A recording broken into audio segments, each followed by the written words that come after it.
wanted to show you guys a little bit of how to tell if your roof will qualify for a Roof Maxx rejuvenation treatment. So here's the roof we're on today out in Decatur, Illinois. This roof is 23 years old, I believe the customer told me.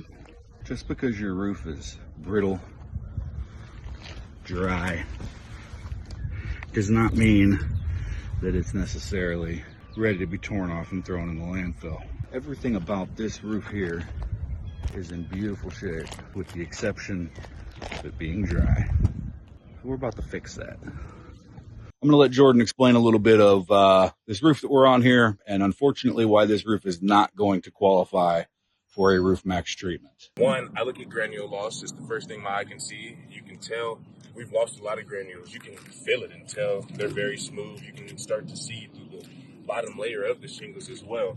Also, I look for dryness, cracking. And number three, the shrinking. You can also tell that they've dried up so much that they've begun to shrink, and they're not even the full size that they once were. Sadly, the Roof Maxx product that we apply, it rehydrates and it will rejuvenate the shingles, but it won't expand them to the point where they fill in the open gaps. After they get to this point, sadly, it is time for a replacement and you need new shingles on your roof. But don't be afraid to give us a call and let us come give you an estimate or come look and see if your roof does qualify for Roof Maxx.